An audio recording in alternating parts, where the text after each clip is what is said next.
मेरी जान की जा रही है, मैं कैसे जीऊंगा सुनैना। मेरी प्राणधन मेरी किशोरी मेरे पीछे बाबा बाबा कहकर जाती थी, कल से मुझे कौन बाबा कहे। मेरी किशोरी जा रही है सुनैना।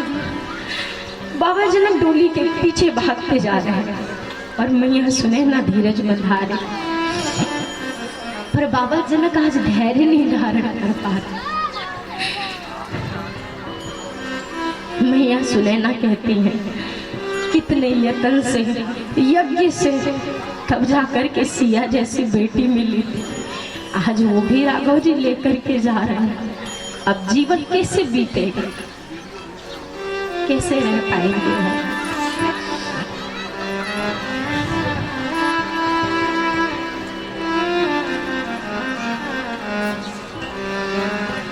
राजा जनक जी की एक बेटी सीता, एक बेटी सीता से हो रघुवर लिए जा। से हो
वहां से चली बारात।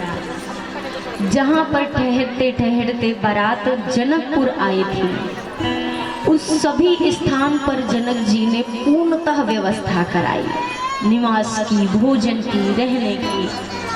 बारात वापस उन मार्गों पे ठहरते हुए विदा लेते हैं। अवध धाम में सूचना पहुंची कि बारात जनकपुर से विदा हो चुकी है। इधर जनकपुर में जहां अभी तक आनंद था जब तक राम जी थे, अयोध्या सूनी पड़ी थी। और जब अयोध्या में आज राम जी का आना हो रहा है, अब मिथिला नगरी सूनी पड़ी है।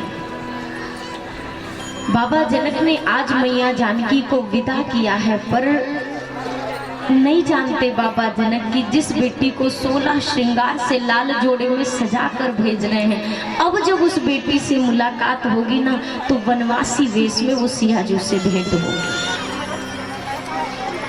बारात अयोध्या पहुंची। जब बारात अवध धाम में पहुंचा, राजद्वार पे जब बारात आई, दासियां दौड़ करके गई, मैया को सूचना दी, माँ कौशल्या को, माँ सुमित्रा को, मैया कैकेयी को, हे माँ बारात आ गई है, बाजे गाजों की आवाज आ रही है, बारात आ गई, लग रहा है हमारे दूल्हा सरकार आ गए, पुत्र वधुएं आ गए हैं। अब अयोध्या में आनंद ही आनंद, हर्ष ही हर्ष, चौदिशी बाजे बाजने लगे, मंगल गान होने लगा। तीनों माताएं सुंदर स्वर्ण की मणिमय थाल में आरती सजा करके, दीपक जला करके द्वार पर खड़ी है कि जैसे चारों दूल्हा दुल्हन आएंगे स्वागत करना है। डोली आई है, 4 डोली आई है। कहारों ने जब डोली उतारी, दूल्हा सरकार आए, मैया आरती उतार रही है। आरती उतार करके प्रवेश कराना है अंदर। चारों पुत्र वधुओं को मैया लोगों ने अंदर प्रवेश कराया है। जब अंदर प्रवेश कराया, हमारे यहाँ एक नियम है, एक रिवाज है, बोलिए सियावर रामचंद्र की, पवन सुत हनुमान की। मुंह दिखाई की एक रस्म होती है, हम सबके यहाँ भी होती है, आज भी होती है। मैया जानकी को मुंह दिखाई में क्या क्या मिला है, हमारे संत जन कहते हैं, मानस में तो नहीं लिखा पर संतों ने बताया कि क्या क्या मिला। मैया कैकेयी ने स्वप्न में एक बार एक भवन देखा। दशरथ जी से कहा मुझे ऐसा ही भवन निर्मित करवाना है अपने लिए। विश्वकर्मा जी से कहकर उस भवन की रचना हुई और कहते हैं कि जिस दिन उस भवन में प्रवेश करने की बारी थी, गृह प्रवेश होना था, उसी दिन जनकपुर से दूत पत्रिका लेकर पहुंच गए कि राम जी का विवाह होगा। बस मैया कैकेयी ने कहा महाराज अब इस भवन में मैं या आप नहीं रहेंगे, अब जो हमारी नई पुत्र वधू आएगी ना वो इस महल में रहेगी, मैं उसे ये महल दूंगी।